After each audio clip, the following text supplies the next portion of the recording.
বর্তমানে যিনি শিক্ষামন্ত্রীর দায়িত্ব পেয়েছেন তিনি আমাদের পছন্দের লোক। আমি জানি ব্যক্তিগতভাবে তিনি ভালো, তবে আশপাশের লোকগুলো কতটুকু ভালো সেটাই দেখার বিষয়। এদেশের উচ্চ ওলামা পরিষদকে সাথে নিয়ে, কওমি ও আলিয়ার উচ্চ ওলামা পরিষদকে সাথে নিয়ে শিক্ষা ব্যবস্থা সংস্কারের উদ্যোগ নেবেন বলে আমি আশা করি।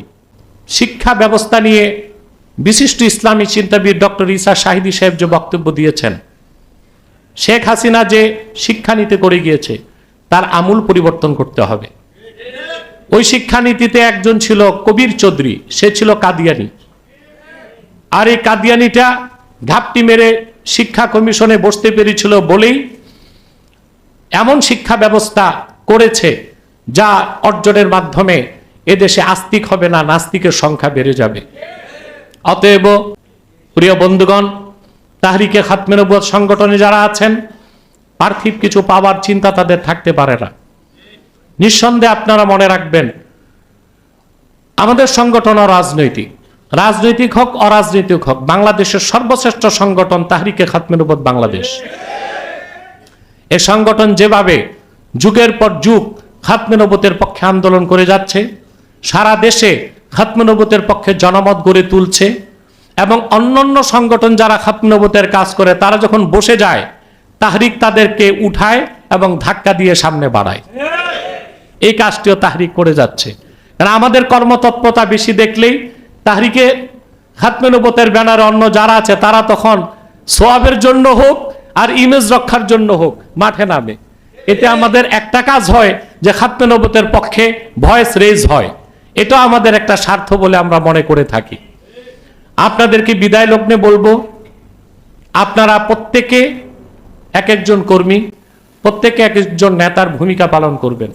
অফিসে, আদালতে, কলেজে, ভার্সিটিতে, দোকানপাটে, সব জায়গায় সুযোগ পেলেই 10 মিনিট আপনার বয়ানটা তুলে ধরবেন। কাদিয়ানীরা কুখ্যাত কাফের এবং অমুসলিম, তাদেরকে রাষ্ট্রীয়ভাবে অমুসলিম ঘোষণার দাবি আদায় করা আমাদের নৈতিক দায়িত্ব। এটা আপনারা আপনাদের অবস্থান থেকে ব্যাপকভাবে প্রচার করবেন। অর্থনৈতিকভাবে তাদেরকে সহযোগিতা করবেন না। আপনারা অনেকেই ক্ষেত্রে গাফেল, আপনাদের দৃষ্টিটা এই ক্ষেত্রে অত্যন্ত তীক্ষ্ণ নয়। কাদিয়ানীদের পণ্য আপনারা কিনে থাকেন, প্রাণ, সিজান, আরএফএল, প্রথম আলো, ডেইলি স্টার এবং ভিশন, এই কাদিয়ানীদের পণ্যগুলো করবেন। এটা আপনাদের নৈতিক দায়িত্ব এবং অন্যকেও আপনারা উদ্বুদ্ধ করবেন। আপনারা প্রস্তুত থাকুন। ব্যক্তিগতভাবে আমি কিংবা আমাদের প্রিয় সংগঠন তাহরিক বাংলাদেশের কোনো সংগঠনের কাছে নাকে খত দেয় নাই। আমরা খাতমে নবুয়তের পক্ষে কাজ করাই আমাদের মূল লক্ষ্য, ইসলামের পক্ষে দাবি দেওয়া আদায় করা আমাদের মূল লক্ষ্য। সেজন্য রাজনৈতিকভাবে আমরা সবসময় সকল রাজনৈতিক দল থেকে ডিসটাচ থাকি, রিলেটেড হই না। কারণ চোখে পর্দা চলে আসলে বিরোধিতার ভাষা আমরা হারিয়ে ফেলব। এই জন্যে আমরা আমাদের অবস্থানে অত্যন্ত কঠোর এবং মজবুত।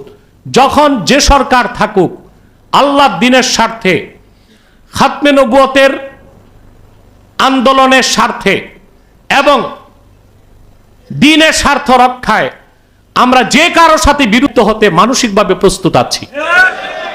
আপনাদেরকেও প্রস্তুত থাকতে হবে। যেহেতু কারো কাছে পদ পদবি কিংবা কোনো সওদাবাজি আমাদের নাই, আমরা আমাদের সংগঠনের মূল লক্ষ্য হচ্ছে দ্বীনের স্বার্থ রক্ষা করা। সেজন্য আপনাদেরকেও মানসিক প্রস্তুত থাকতে হবে।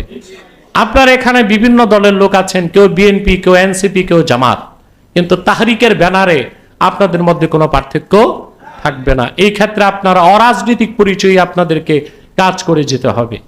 আমরা কঠিন এক সংকট কাল অতিক্রম করছি। আমরা মুসলমানের দেশে বাস করি। আমরা মুসলমানের নেতৃত্বে পরিচালিত সরকার দ্বারা পরিচালিত হই।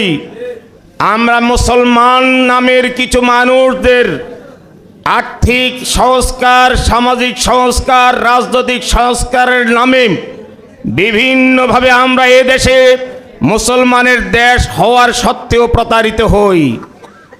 এই কঠিন মুহূর্তে আমাদের ঈমান, আকীদা, আদর্শকে, আমাদের ঐতিহ্যকে, আমাদের স্বাতন্ত্র্যকে রক্ষা করতে হলে একজন যোগ্য নেতার নেতৃত্বে একজন যোগ্য কাণ্ডারির যোগ্য পরিচালনায় আমাদেরকে পরিচালিত হতে হবে এবং সেই ধরনের একটি পরিবেশ তৈরি করার জন্য এই তাহরিককে এমনভাবে গড়ে তুলতে হবে যেন বাংলাদেশের প্রতিটি রন্ধ্রে রন্ধ্রে, প্রতিটি ঘোষায় ঘোষায়, প্রতিটি অফিসে পাঠশালায় সর্বত্র যেন তাহরিকের দ্বারা প্রকম্পিত হয় এবং খোদাদ্রোহী শক্তিগুলি দুর্বল হয়ে খোদাদ্রোহী শক্তিগুলি ধ্বংসের পর্যায়ে নিয়ে ঈমান আকীদার পরিবেশকে যেন আমরা আবার যেন সুন্দর, নিখুঁত এবং সর্বরকমের শঙ্কা মুক্ত করে গড়ে তুলতে পারি।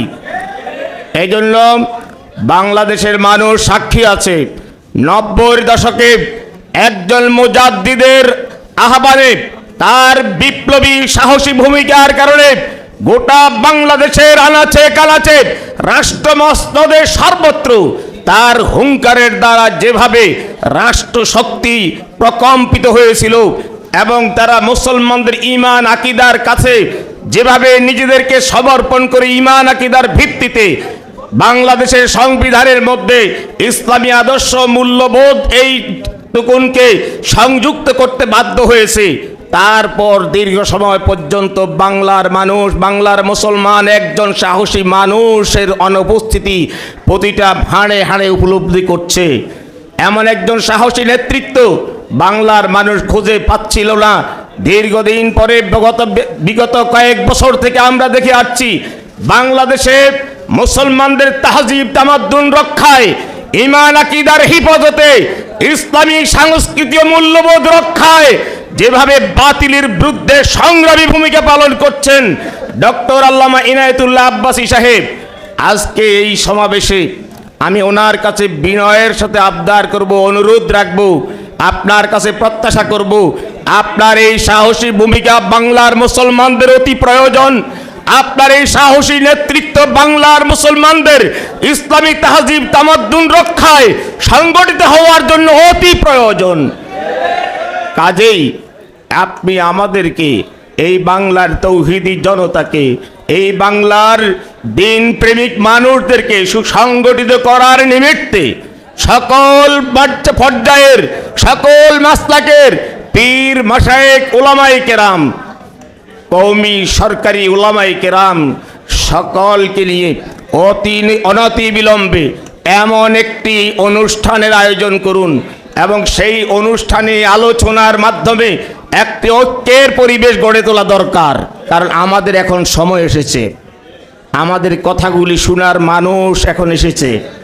আমরা আমাদের কথাগুলি যথাযথভাবে সংঘবদ্ধভাবে সংগঠিত হয়ে ঐক্যবদ্ধ থেকে একদিকে মাঠে যেমন আমাদের প্রকম্পন তৈরি করব, অপরদিকে আমাদের যোগ্য প্রতিনিধির মাধ্যমে আমরা রাষ্ট্রের কাছে, সরকারের কাছে আমাদের দাবিগুলি যথাযথভাবে যদি তুলে ধরতে পারি, এই সময়ে সম্ভব এই সিদ্ধ ঘোষণা করার, এই সময়ে সম্ভব সংস্কারের নামে দিন বিরোধী যত রকমের সংস্কার নীতিমালা তৈরি করেছে সেগুলিকে প্রতিহত করে কুরআন সুন্নাহর আলোকে সংস্কার নীতির তৈরির মধ্য দিয়ে বাংলাদেশে ইসলামী আদর্শ মূল্যবোধের একটি পরিবেশ গড়ে তোলার। কাজেই এই যোগ্য নেতৃত্বটি দিতে পারবেন আমার দৃঢ় বিশ্বাস ডক্টর আল্লামা ইনায়েতুল্লাহ আব্বাসী হুজুর মহোদয়।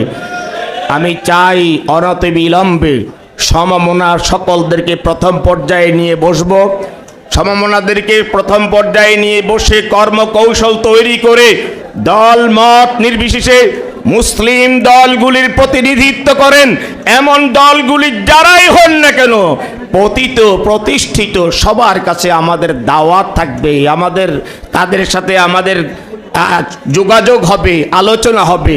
আমরা সকলকেই আমাদের এই ঈমান আকীদার বিষয়টিকে তুলে ধরে আমরা যেন সকলকে এই উপলব্ধি সম্পন্ন করতে পারি। আমরা জানি মুমিনের পক্ষে আল্লাহর শক্তি, ফেরেশতা সহকারী সৈন্য, নির্দেশ মানে তার অবনত মস্তকে জানোয়ার হিংস্র বন্য, ইঙ্গিতে থেমে যায় লেলিহান অগ্নি, উত্তাল বারুদের মৃত্যু, সমগ্র সৃষ্টি আল্লাহর ফৌজের আদেশ পালনকারী বৃত্ত। এমন একটি আল্লাহর ফৌজ আমাদের গঠন করতে হবে এবং সেই ফৌজের নেতৃত্ব দেওয়ার মতো ক্ষমতা আমাদের জন্য যোগ্য মুমিনে কামেল আমাদের সামনে রয়েছে, সাহসী, যিনি সংগ্রামী, যিনি কখনো কারো কাছে আপোষ করেন না, এমন একজন ব্যক্তিত্বের নেতৃত্বে বাংলার মুসলমানকে সংঘবদ্ধ করে, সংগঠিত করে, ঐক্যবদ্ধ করে, সুন্দর একটি কর্মকৌশল তৈরি করে অচিরে ইনশাআল্লাহ বাংলাদেশে কোরআন সুন্নাহর বিপ্লব গড়ে তোলা সম্ভব। আমরা সেই কোরআন সুন্নাহর বিপ্লব গড়ে তুলব ইনশাআল্লাহ।